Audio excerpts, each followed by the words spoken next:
Would you recommend that arbitrage be something that somebody who's just getting to the space look at? Or if you're a little pessimistic about it, should they just wait until they can purchase and get the full benefits? Two pro tips that I'll throw out there. I would say A, yes to arbitrage if you can get the contract and then get the door. B, co-hosting is better, but it's a credibility thing. So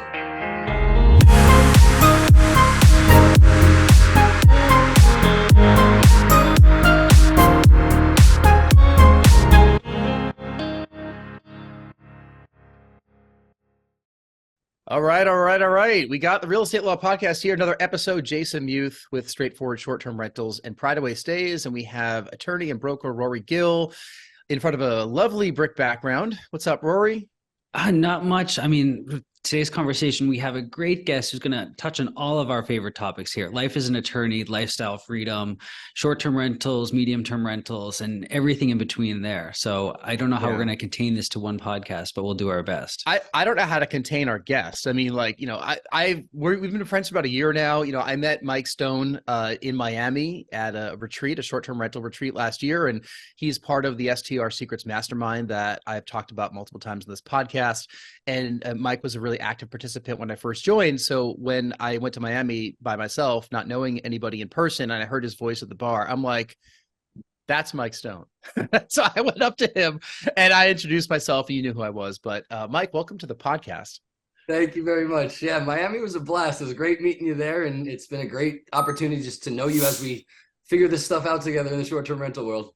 Yeah, Mike and I reconnected a little bit on Instagram a couple of weeks ago. Not that we lost touch, but our life keeps us busy. We can't just sit around chatting online all the time. And you live in Arizona, right? Yes, yeah, Phoenix for the last few years. So I started seeing Mike posting this content again online. It's like a phoenix. He resurrected. Like he just, he was just kind of dormant for a while, and then a magazine came out, and you were the cover story on this magazine, right? Yes. Yeah. That was July, I think, if I remember correctly. July magazine.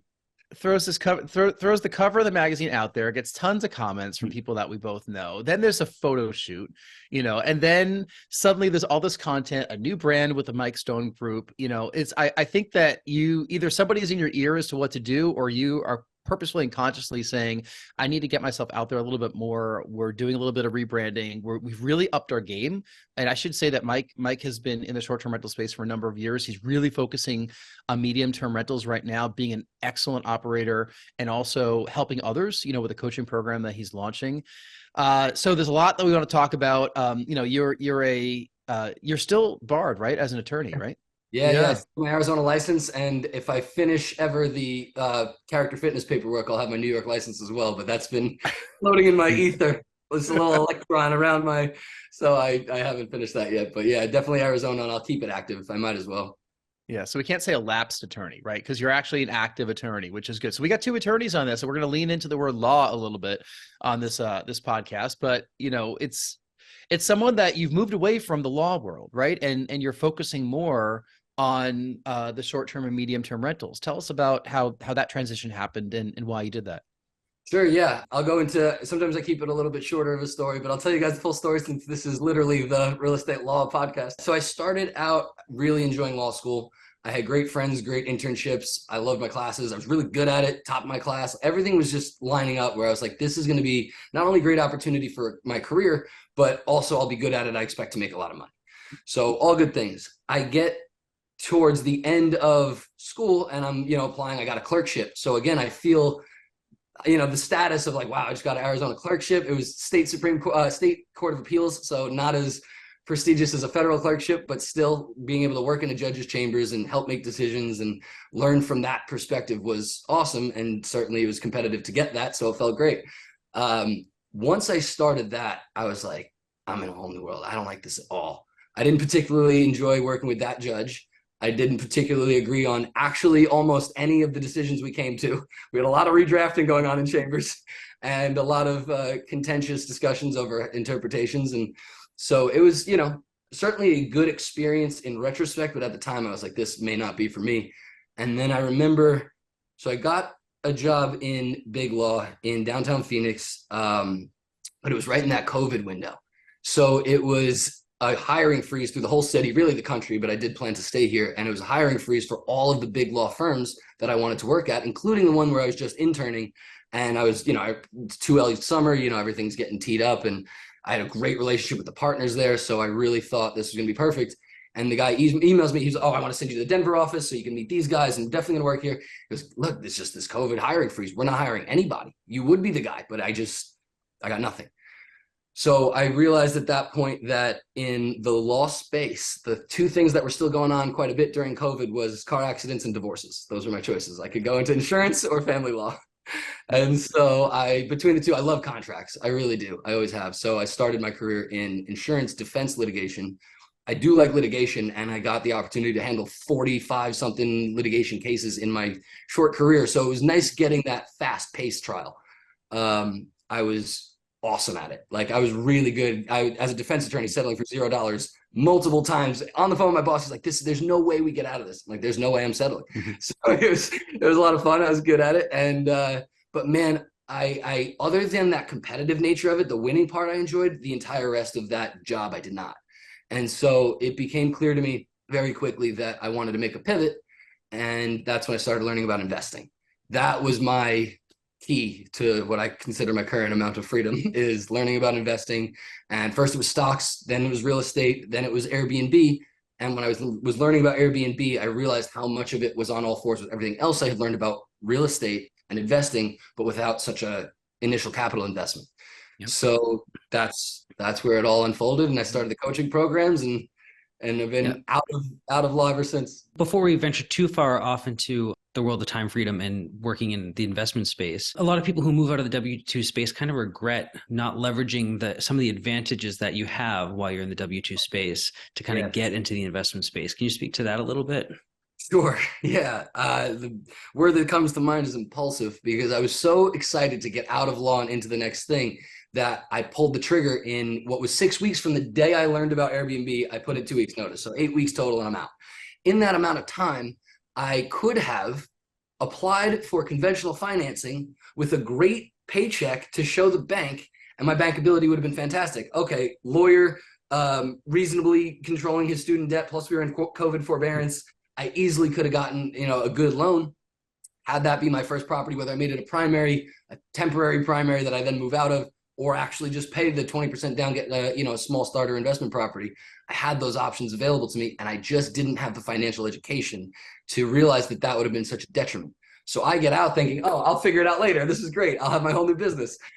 Yes, but that 5x leverage on a 20% down property would have been really nice with a lawyer salary that I then now have to wait at least 2 years to get, 2 years in business. But even then, it's, starter company, startup company, and some messy books, and it's like, not super bankable. Yeah. So can you translate that into some advice for somebody who's in that situation, somebody who has one of those careers and is looking to make a change? So maybe they're a little less impulsive when they go to make the change. Sure. Yeah. In simplest terms, I would say buy your first investment property if you can afford it, or at least a primary that you expect to move out of and rent later. Buy one before you quit.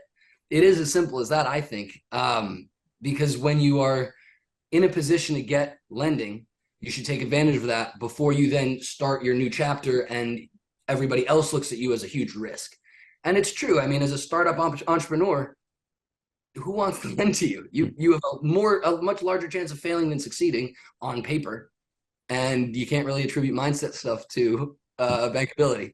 So I would say just get your ducks in order first. Spend the money if you can. And honestly, I think one of the nice things too is even in that short window of when I was quitting, having the paycheck to fund some of the mistakes and things I didn't realize in starting the business. It only, was that short period of time, but there was couple $1,000s that I just didn't realize I'd have to pay. And well, at least I have my paycheck coming in. So you can make it a lot smoother and less aggressive than my pivot. What was your mindset like when you went to law school, you passed the bar, it's challenging to do all of those things. You did well at it. And then you got into that career and you said, I don't want to do this. I think there's a lot of people that happens to, and they just kind of continue doing that thing, whether it's med school, law school, some other professional career that they studied for years and years and years. And they finally come to the realization when they reach the real world that this is not for me. You know, what was your mindset like there? What were your friends and family telling you? It's a great question. There's a lot of things that were going on at that point where it's, on the one hand, I had $181,000 of student debt. So that's, before you even get to the emotional side of things, it's like, okay, that's a responsibility.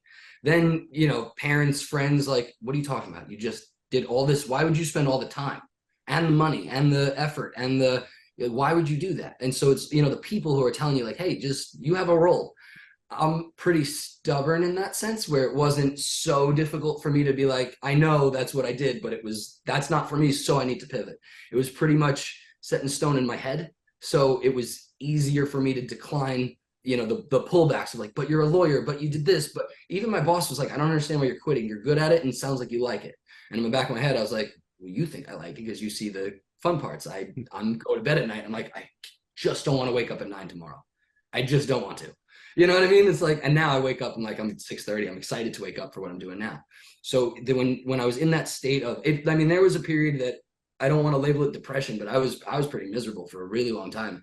And and that pain is all it took. It's like that pain of waking up and being like, I don't want to do this today. These billable hours are bullshit. The case I'm working on is either so easy or so hard. Like it's already over. So I'm just going through the motions. It feels useless. The other attorneys are annoying me for whatever reason, especially in litigation. So it's like, all I wanted to do was remove myself from that. So the mindset was really, I could either stay in pain or I could change it. And that's what I was like, when I read a couple books about investing, it was like, oh, not only can I change it, but I could change it so dramatically that I could keep all my goals about financial success and live a lifestyle that I like better. My brother was super helpful. My brother and I got really, we've been on and off close forever, but when I was studying for the bar, I was like really just stressed, not depressed as much as stressed. And he was just always in my ear, like, don't worry, you got this. Like he would direct me to Tony Robbins, was my first ever mindset kind of coach. And so he'd give me some books to read. And that's what led me into the whole personal development space, really, is my brother pushing me during the bar exam to start learning about it.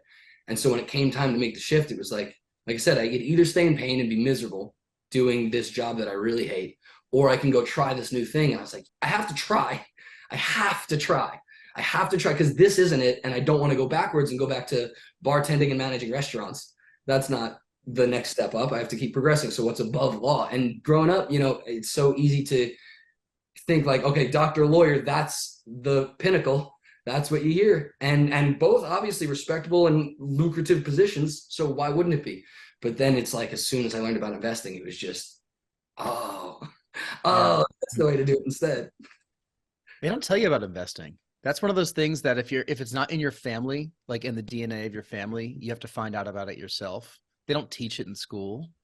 We all have to find it online. And then the people that are in our ear are either supportive or they're saying, just be careful, you don't want to buy that course or you don't want to get scammed, so there is a little bit of a sniff test that has to go into it. But, a lot of people we talk to on this podcast find their way to what you're doing, what I'm doing at various points in their working career. You found your way to it earlier in your career after your postgraduate studies.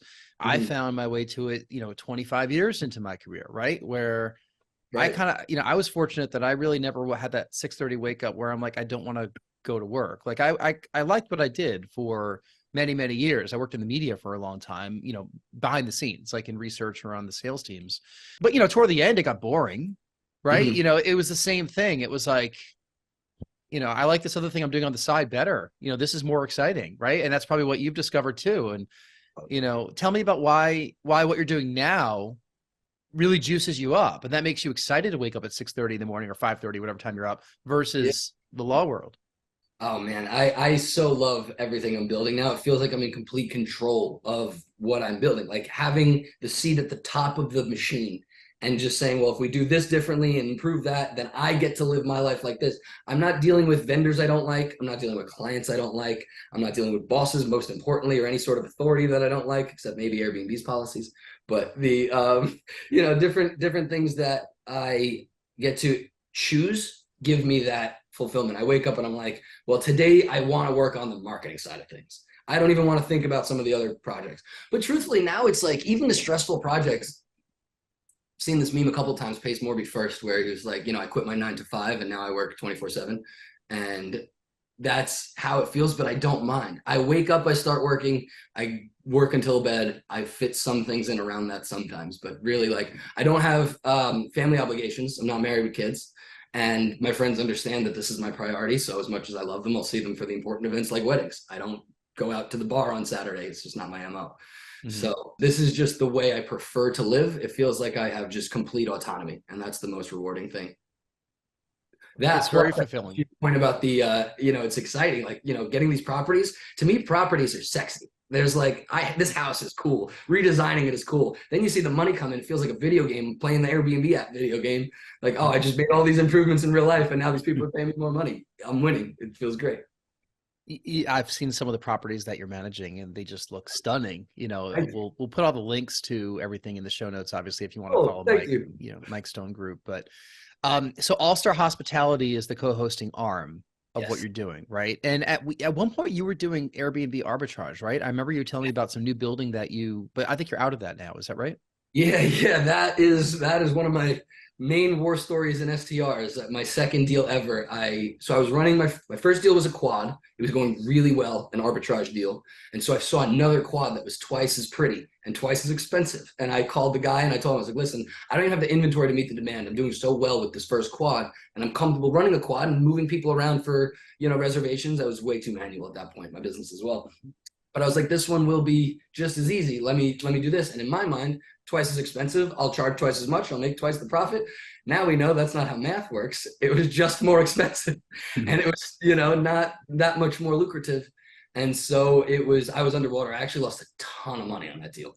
That deal lost me enough money that I will never do arbitrage again for the risk profile alone. And I completely co-host now. So the same business, and I still have 6 arbitrage units, my original 4 plus 2 more that I made around the same time as that second deal. It's my third deal. It's 2 other single family home with a guest house in the back, and they do so well, and they are very easy to run. And so I'm just not getting rid of them, but I'm certainly not looking to take on more guaranteed rent and guaranteed furniture and guaranteed headaches of arbitrage. And no equity, no appreciation, no tax benefits. I understand the risk profile of, I need to cover my mortgage, my insurance, and you want cash flow, of course. I understand that risk, but to pay someone else's mortgage, to what end? And then you're not getting tax benefits. You can't do a cost seg. There's just nothing. You're just throwing money into somebody else's pocket. It worked for me to get started, right? I can't complain too much. It gave me my freedom, but at the same time, it's a starter tactic. And as soon as you can own or co-host, it's just a better strategy, in my opinion. Would you recommend that arbitrage be something that somebody who's just getting into the space look at? Or if you're a little pessimistic about it, should they just wait until they can purchase and get the full benefits? 2 pro tips that I'll throw out there. I would say, A, yes to arbitrage if you can get the contract and then get the door. B, co-hosting is better, but it's a credibility thing. So in order, contract to the door, I do it all the time where, especially with my midterm rentals, they'll send me an inquiry and they'll say, hey, I need a place for X amount of time. I'll then go find a homeowner and say, hey, I have a guest who needs 5 months. Do you mind taking a shorter lease? Whether it's furnished or unfurnished, I can deal with that too. Then I know that my obligations as an arbitrageur are only that of that lease. And I make that very clear. We can get into that. I have a story about it, but where that contract, I am not going to be the one on that contract, especially the midterm rental. You have obligations to the guest and the insurer, usually in my midterm rentals. And that's the arrangement that I'll set up. I don't want to then have the next 7 months of the year, I'm obligated to chase that rent payment. When this guest leaves, our entire relationship ends unless I can find you another door. So that's one way to completely mitigate your risk, is you're only going to arbitrage where you have the guest first paying you, and then you have the funds to pay less to somebody else. Don't say, oh, somebody else, I'll pay you no matter what. Now let me go chase guests.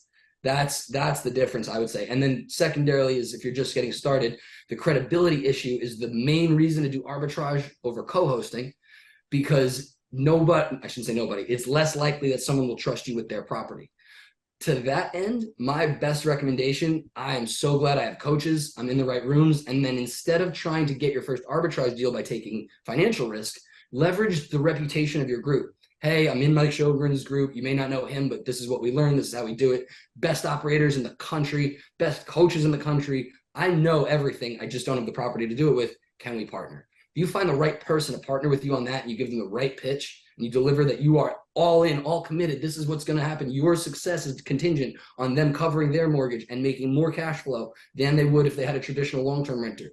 If you can sell that, then they could give you that first co-host opportunity. After the first, it'll be much easier. I remember hearing that a lot when I was getting started too, is after you get your first deal, it's easier. It is so much easier after your first. So really just get started with one, put the work in, find the guy. I would still recommend co-hosting over arbitrage. Yeah. Wow. I could see the litigation coming out. Like I could see the attorney, like just in the screen, like, you know, you're very persuasive with the way that you sell, and, you know, attorneys have to sell. And yeah, and now you're definitely in a sales role. I'd never heard of the arbitrage strategy, you know, kind of presented that way. I've always heard people talking about it where they'll rent a property, you know, they'll commit to it, and then they have to go, you basically find short-term rentals or medium-term rentals. Instead, you're finding the guest, you know, if the guest has an $8,000 budget and you find a place that's, you know, $5,000 a month, you're just going to pocket the difference when you can, right?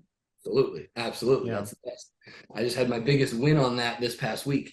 I had somebody reach out to me from my insurance relationships. She said she needed to replace a 12,000 square foot home and it was water damaged. I was like, wow. She goes, is there something like that in your portfolio? And I was like, let me find out for you. So I just started turning. Let me check. Let me look up on database right here. Yeah, now you're making phone calls, right? That's it. So literally what I did is I got on Zillow and I started making phone calls. I reached out to a realtor and I said, send me everything. Her and her partner, the two of them are excellent luxury realtors. So they have a lot of multi-million-dollar listings. So I was like, anything that's open, tell me. Let's figure it out with the owner. I don't care. Let's send me everything that you have. Can you get me anything on the MLS? So while I'm looking through Zillow, she sent me 14 listings from the MLS that were for rent, multi-million-dollar homes. And I was like, this is perfect. Called all 14 of them. 12 of them actually thought 12 of them wouldn't deal with me. One of them thought I was a scam. But the other one, I knew from negotiating with the guest side first that their budget would have been $45,000 a month. I turned around and found something for $33,000 a month. So I have a contract now for 5 months that I have no obligations. The party understands that the insurer is paying, that the guest is responsible for damages, and that I'm just a host. And I'm going to make $12,000 a month margin for the next 5 months. Wow. $33,000 a month on long-term rentals, also, you know, quite eye-opening, but this must be a massive property. Yeah, it's 8,000 square feet was the replacement. The guest declined a few 6,000 square feet, and we literally, nothing in Arizona is 12,000 square feet. The closest we found was 11,000 square feet in Gold Canyon, Arizona, which is so much in the middle of nowhere, completely the desert, and I don't want to send anybody out there. So we was like, how about you try actual Scottsdale for 8,000 square feet? And she was happy. It's a little more space out there than there is here in Massachusetts. Yeah, a little bit. But now that obligation of $33,000 a month, like I wouldn't have even had the conversation with the owner about obligating myself to that. That's not even a thought. But now as a contract first and then getting the door, that's a no-brainer with no risk as an arbitrage deal. We'll then co-host actually at the end of this 5-month contract. I showed value first. I got her this deal. She's now making a ton of money for 5 months. She's like, this is great. Can we keep going? Sure. We'll change the risk profile again to co-host, but you know, again, I arbitrage first. I show you that I can do it, and you get the money. And now let's go in it together because she'll get 75% of that 45,000, which is actually around the same. So you're talking about a medium-term rental right here, which you clearly pivoted over into, and a lot of your content is about medium-term rentals. You know, you just shared something that I actually hadn't heard people doing before, and I'm guessing you're going to have a lot more of that, you know, kind of in your back pocket. Talk about all the relationships you've built with all of these insurance companies, you know, that are placing people who need to find accommodations because they have water damage, fire damage, whatever the issue is going to be. I know last year when we were talking in person, you were investing heavily in building these relationships with these companies. Yeah. Where do you start doing something like that? And like, what have you learned along the way? Excellent question. And funny, you brought me back to mentally Miami when we were hanging out. I remember being outside the bar and I kept having to walk away to take phone calls for my first ever midterm rental, which was like a $13,000 contract for He was like 2.5 or 3 months or something, whatever it ended up being, but it was a great deal. And I was thrilled. So that day is really when I got started. I remember I actually had to run up to the hotel to finish drafting that contract to get it out in time. Cause even hanging out with you guys, I was like, I don't want to lose this 13, 15, whatever it was, thousand. So I got started. They reached out to me first, actually. The first time I ever heard about it was when an insurance company, or let me back up. So the way it'll work is there's an insurance company with the insured family, of course. They're paying their premiums and paying the policy. That policy generally allocates 20 to 30% of the total home value for alternative living expenses. So that company, ALE Solutions, that's what that stands for, is alternative living expenses if there's damage to the original subject property. So when that happens, the insurance company, I don't know if they actually try to find the housing themselves first. They may have a department. I haven't gotten that far. Although that is on my radar. But they'll reach out to another company like ALE Solutions, their competitors. You can research it all on Google. There's a bunch of them. Then ALE Solutions will try to find Zillow or whatever to fill the properties themselves, or to find the properties themselves. I mean, for the insured. That's how ALE Solutions makes money. If they can't, they'll reach out to someone like me saying, "Hey, I can't find anything on Zillow. Can you provide accommodations for this family? It's a couple with one kid and a dog. And they're in zip code 85254. Where can you provide a local property that's similar? This is their school district for the kid. This is, their pet requirements. This is all the, fenced in yard, whatever it is, they give me that. And those parameters usually are actually a lot easier to accommodate than anything short-term rental. And so I just say, yeah, of course we can do that. And in this home or that home, and I submit it back to ALE Solutions. They seek approval from the adjuster. When that happens and they're seeking approval from the adjuster, I'm now playing the negotiation game against a budget, not a person, which is why it's so lucrative. Because insurance companies have budgets, not feelings. That's how I would say it. And so they're not saying like, oh, that's my money. I mean, there's certainly negotiating and pushback, but there's nothing to the, if it fits in the budget, even if it's a little high, there's not that like, oh, I don't know, can you throw in it's like, yeah, that fits, go ahead. And the housing specialists from ALE Solutions that I work with, they don't care what price it is. They have some restrictions and commission bonuses and things that you can learn if you get into the nitty gritty, but overall they just want to close the contract and move on. That's their job. So it's a perfect puzzle piece where these guys want to put families in good homes, and you guys are sitting there with homes saying, I would love families and high prices. I'm like, sure. Mm-hmm. So it works out great. All right. So this is where I get the free advice. I have questions. You bring me on this podcast, you do get free advice. Yeah, I'm getting free advice right now. Okay, so here's the free advice. This is the practical advice in the life that Rory and I live. Okay, with our, we have 5 short-term rentals that we basically mostly short-term rent these places. 4 in New Hampshire, 1 right? in Mass. Okay. 4 in New Hampshire, 1 in Massachusetts. Okay, so the first quarter is always the slowest. We have 1 property near a ski mountain, so it does pretty well in January and February. But March and April are just slow. It's just, we call it mud season. Although Noah Khan has stick season is his song, right? From Vermont, right? It's mud season in New Hampshire. Yeah. So what does someone like me do? All right, where I might only want to find medium-term rentals for those 4 months, if that. Okay, from May on. Like, it doesn't make any sense in the world for me to medium term rent those properties because I make so much money short term. I just got an inquiry yesterday from corporate housing, whatever, corporate housing by owner. Yeah.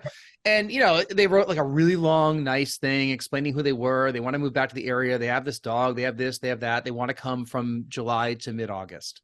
Okay. So I basically said, well, we have this smaller ranch property, which is a 2-bedroom, which is next to the one that you're asking about. And I could offer it to you for $9,000 a month because that's what I'm going to make short-term on that one little property. And like, I floored them. They were like, $9,000, that's almost $20,000 for just what we're going to do for the summer. We can't do that. And I'm like, all right, well, good luck. Like, cause that's what we're going to make in the summertime on that property. Okay.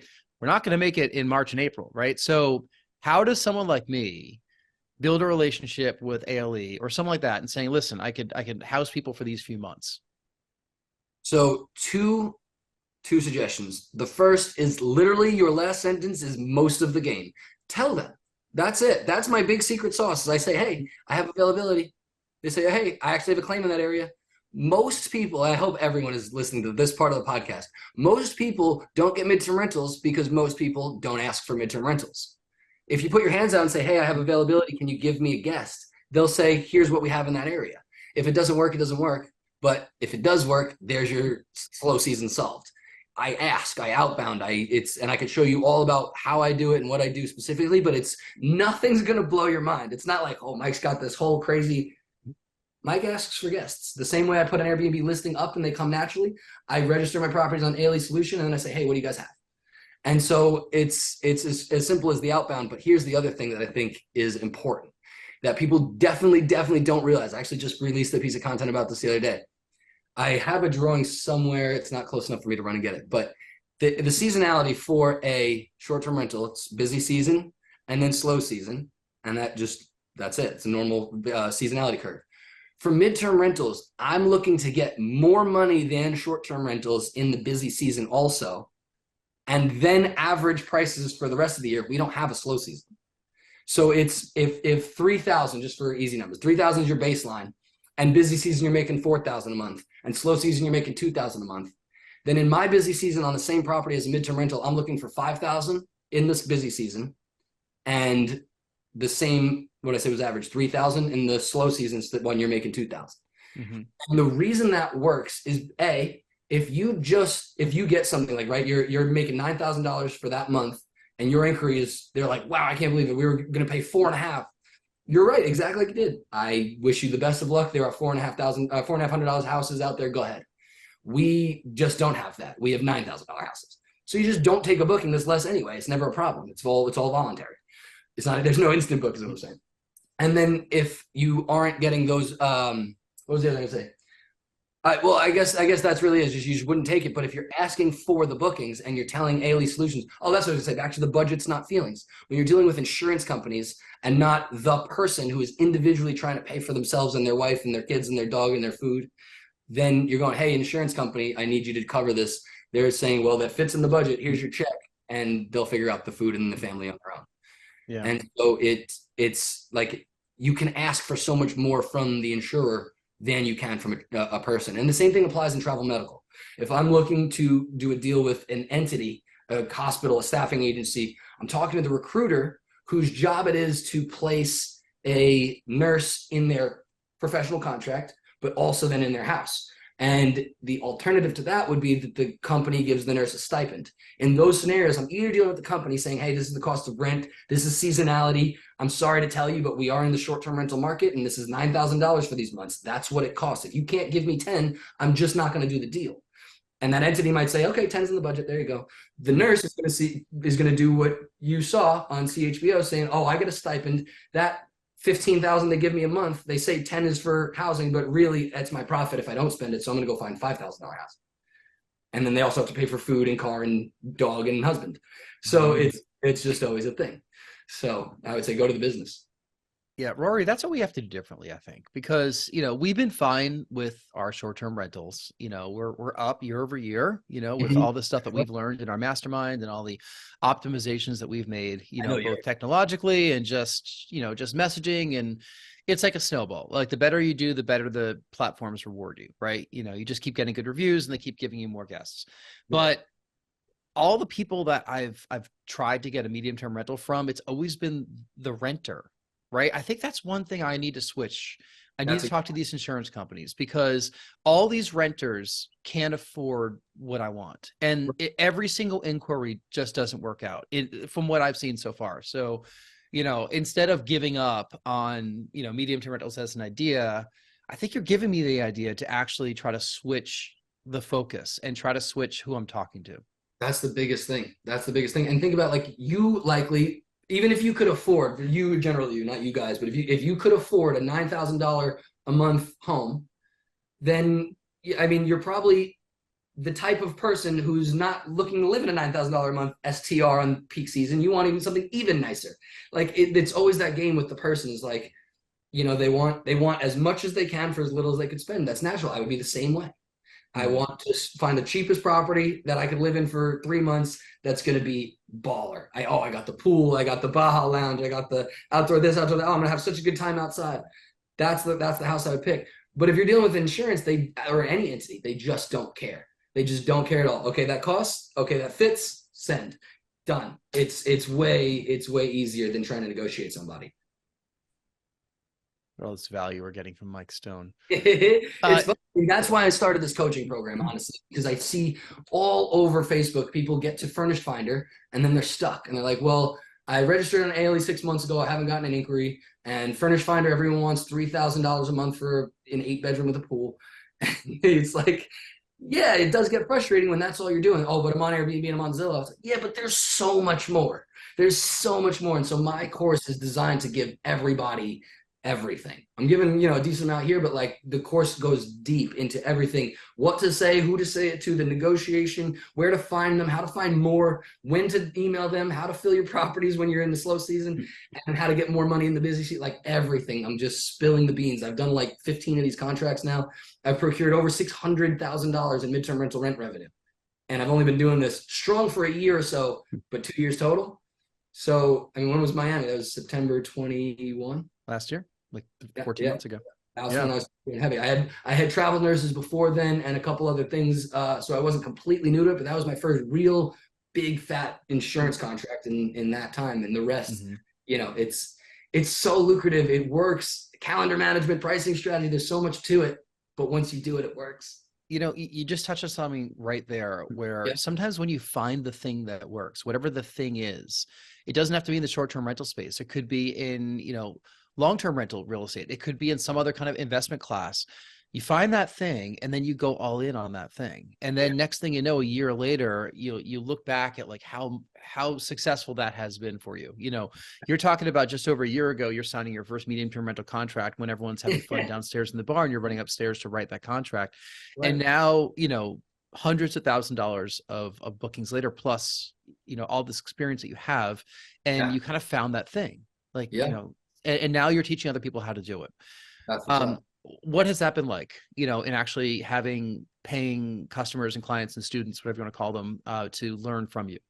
Well, before I even get into the students, the other side of the relationships one thing you missed, you listed a few things that are beneficial from this past year of hard work, but maybe the best thing for me is, well, I guess I should say for All Star Hospitality, is how happy the clients are. I have clients now, I'm making them so much more money. First, in the short-term rental, you're making more than long-term rentals, but then I push you to the midterm rentals and no slow season, and these clients are like, holy shit, like this is just so much money. And so it's just so easy to make people happy. I just had a 5-bedroom that I picked up in May. The owner said to me, he goes, I want this launched by June, and this is how much we want per month, and June 4th is your deadline, go. And he was trying to be like a puffing his chest, kind of trying to be a dick. And I was like, no problem. By May 4th, a full month earlier, I had a midterm rental in there. It was $3,000 more per month than he even needed. And that guy has been there until October 31st when the owner moved back in for 2 months, and then we'll start back up again. It still hasn't hit Airbnb, and he's making a ton of money in the slow season. He's like trying to be tough, but I just did it. I said, I'll do even better than you need. He's like, I don't even know how to react. So he's thrilled. So now I want him to refer me to more and more, and I can bring that information to the next client. So it's, the relationships and building the business from adding midterm rentals to my holster has been excellent. And then the students are amazing too. It's like you had a little off-market deal right there. Yeah, a little bit. Yeah. That's what happened too with the contracted door story. I was just saying, it's like, I come to them with so much value. They're like, how do I even say no? Like, it's a beautiful thing. And then the students, it's so rewarding too. I feel this crazy sense of responsibility now, but I'm so confident in the system that it's like, I'm excited. I'm like, look, just do it. It'll work. Are your students across the country? Like, are they focusing in any specific markets? It doesn't matter what market. Yeah, I got Arizona, Delaware, Florida, and New York right now covered, and it just doesn't matter. New York actually is interesting because they had the short-term rental ban in Manhattan. Those guys are new students. I don't think they're in Manhattan though, so we'll figure that out as we go. They're just getting started. But yeah, it doesn't matter where these insurance companies deal with this nationally. It's better to be in a metro market where there's more people and more insurance claims and more things to go wrong in, just more density. But other than that, it'll work actually everywhere. You are a native New Yorker, right? I am. Just like me. We got 2 New Yorkers here. Yeah. Well, I'm a New Yorker. Yeah. I'm from Rockland County. So just north. Oh, yeah. That's where my step family's at. Yeah. You're from Long Island, I think, right? Yeah, Long Yeah. Island, about an hour outside the city. I Yeah. miss Yeah. a whole other world out there, man. It's very different. Yeah. I mean, like, we're not too far. Like, we were just down there for, one of the holidays. Rory and I were with Cecily, and, it kind of feels like New England, but not really. Like, there's just a lot going on, like in the New York metropolitan area. Yeah, I Yeah. miss that speed. I come out here to Arizona where, I mean, I went to undergrad in Massachusetts, so I'm familiar with the Northeast. And at least when I was in that area, Boston type of people, or let's say Massachusetts general area, we all kind of have a similar personality type. Mhm. Up to Arizona, it's so slow here, and the sense of humor is so different. And it's just, it really feels like I'm on another planet, but I like both. Well, yeah. How do people react to you? I mean, you're a ball of energy, like from the East Coast. It feels like I'm an alien sometimes. Yeah. They're like, to me, it's so normal to like what other New Yorkers would find funny, and they carry on with the same jokes, and Yeah. there's a whole energy to it. Same thing when I was in Massachusetts. There's an energy to it. Here they're like, man, you just talk so fast. I can't keep up. I don't think I realized you went to school in Mass. Were you UMass in Amherst? Yeah, UMass Amherst. Is that how you knew Tristan? That actually, no, it's not a new Tristan. I only met him through Mike Sjogren's mastermind. Oh, okay. And then Tristan and I started playing hockey together. Once we found out that we were Northeast guys, we started, talking a little bit more. He's like, yeah, I'm a hockey guy. I was like, oh, I'm a hockey guy. So he invited me to play on his team on weekends. And it's funny, back then I was like, oh man, I get to play with this awesome dude in the mastermind. I was like, this is gonna be good for business and sports. I just want to be on this team, whatever it took. I literally had to buy a whole new set of gear that same day and then show up to the rink. And now we've been good friends ever since. Yeah. I think it says a lot about surrounding yourself with the right people. Sometimes it's coincidental that you meet somebody that, can be great for your life, both personally and professionally. But putting yourself into a mastermind situation or a number of masterminds where you're surrounding yourself with, coaches and leaders that have done this different, before you or doing it, side by side with you. I think it says a lot that you went to law school. Like a lot of people that go to these professional schools think they know everything. And then you still kind of came, like with your hand out saying, teach me everything. And like you talk about these coaches that are in the mastermind, I have a great education as well and worked for a long time. And I still look forward to hearing what they have to say. Like, I don't feel like I know everything. I think that there's a degree of humility with all of this to be able to do that. Oh, completely. Completely. I think people have a nature that they want to be led.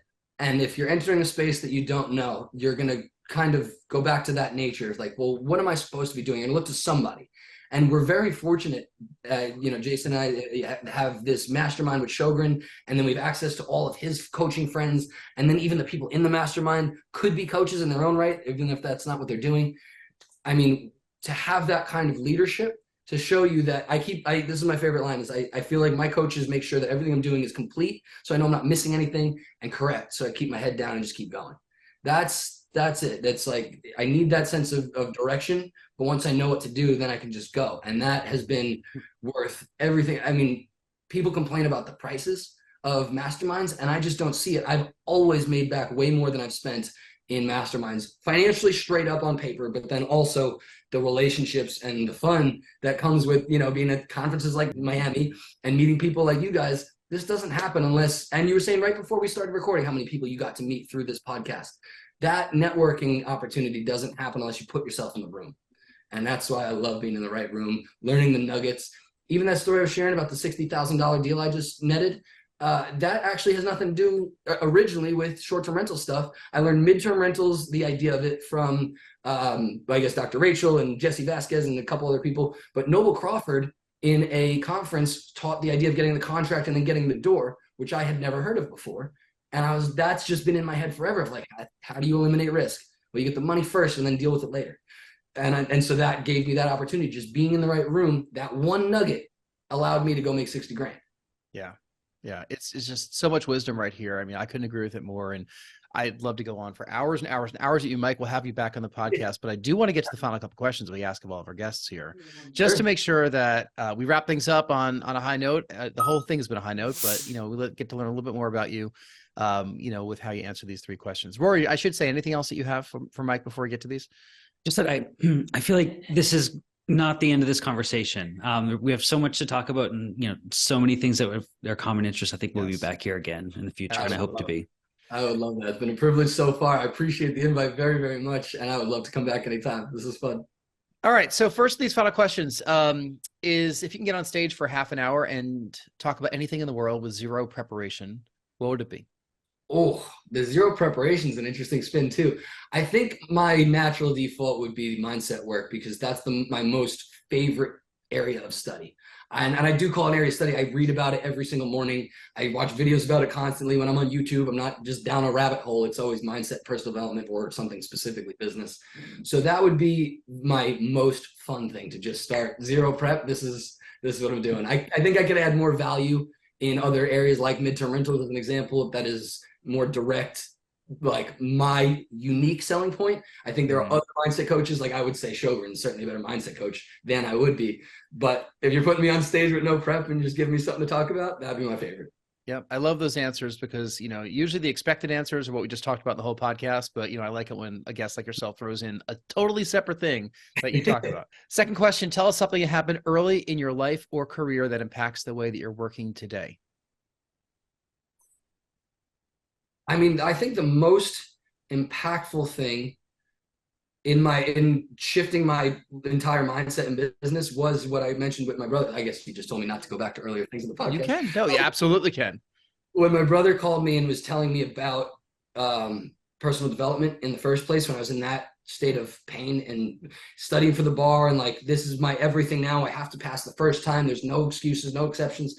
And I was just like the pressure I had on myself. And then everything else going on in my life that I feel like I didn't have time for. I wasn't eating right and I wasn't sleeping very well. And then, even that transition as that went into the clerkship that I didn't like and the job that I didn't like my brother helping me start on that personal development journey, that changed everything for me. That was the best pivotal moment in my life where I was like, okay, now I can actually really start pursuing things that I want. Because the first book I read was also Tony Robbins' Unshakable. I learned about stocks and economy and investing generally.